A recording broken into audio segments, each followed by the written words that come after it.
Chief of army staff field marshal Syed Asim Munir की दौरे America के दौरान अहम मुलाकातें। आर्मी चीफ की वाशिंगटन में सीनियर स्कॉलर्स, तज्जियाकारों, पॉलिसी माहिरीन और बैनुल-अक़वामी मीडिया के नुमाइंदों से तफसीली गुफ्तगू। फील्ड मार्शल ने मौक़ा हक़ और ऑपरेशन बुनियान मरसूस की तफसीलात और तज्जिया पेश किया।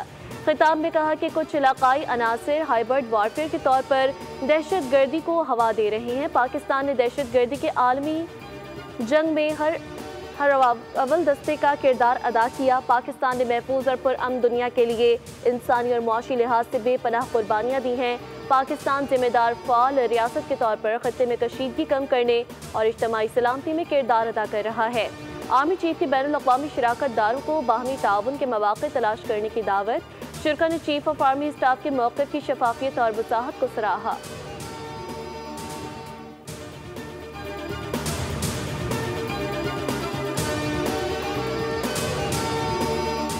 इसराइल ईरान जंग पर सलामती काउंसिल का इजलास आज न्यूयॉर्क में होगा। जर्मनी, फ्रांस और बरतानिया के वज़ीर ख़ारजा जेनेवा में ईरानी हममंसब से मुज़ाकरात भी करेंगे।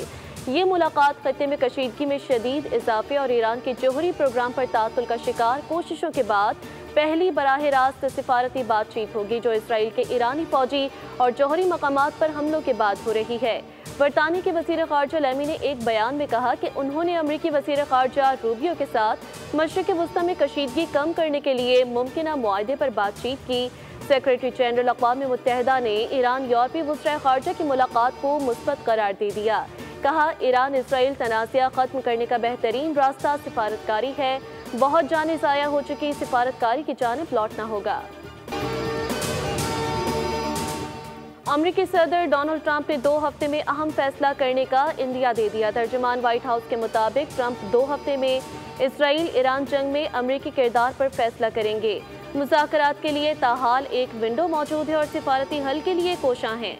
सदर ट्रंप ने हमेशा ये वाज़ेह किया कि वो सिफारती रास्ता अपनाने के ख्वाह हैं, लेकिन अगर ज़रूरत पेश आई तो ताकत के इस्तेमाल से नहीं हिचकिचाएंगे।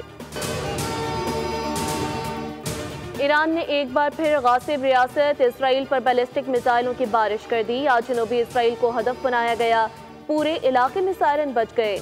कई इमारतें, मलबे का ढेर, गाड़ियों में आग लगने के मनाज़िर। इसराइली तिब्बी हुकाम ने ईरानी हमले में कई अफराद के ज़ख्मी होने की तस्दीक कर दी। हुकाम का कहना है कि इसराइली दिफाई निज़ाम ईरानी मिसाइल को रोकने में मुकम्मल नाकाम रहा। ईरान के टीवी ने जनूबी इसराइल पर मिसाइल लॉन्चिंग की वीडियो जारी कर दी।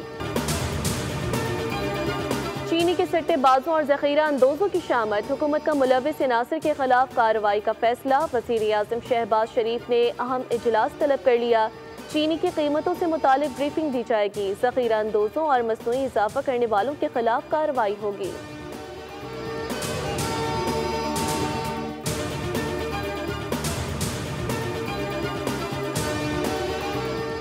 सिंध में नया आईनी बहरान जन्म लेने लगा। कायम मकाम गवर्नर पर गवर्नर हाउस के दरवाजे बंद। अवैस कादिर शाह कहते हैं, बतौर कायम मकाम गवर्नर मेरा हक है मैं गवर्नर हाउस में जाऊं।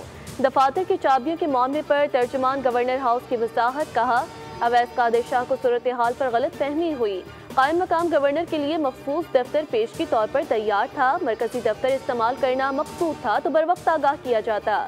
गवर्नर हाउस हमेशा आवाम के लिए खुला है। गवर्नर सिंध के दफ्तर को ताला लगाने के खिलाफ दायर दरख्वास्त की समाअत।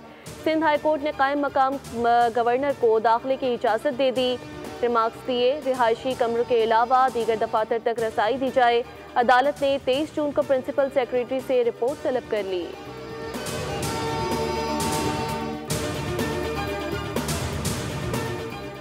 और मुल्क में प्री मानसून की एंट्री। 23 जून तक बारिशों की पेशगोई। लाहौर में सुबह सवेरे बादलों के डेरे। कश्मीर, गिलगित बल्दिस्तान, मरी गलियात और इस्लामाबाद में बारिश मुतवक्की।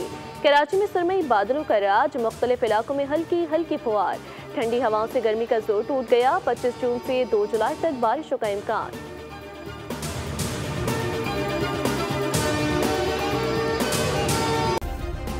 सब्सक्राइब करें और बेल दबाएं ताकि कोई खबर रह न जाए।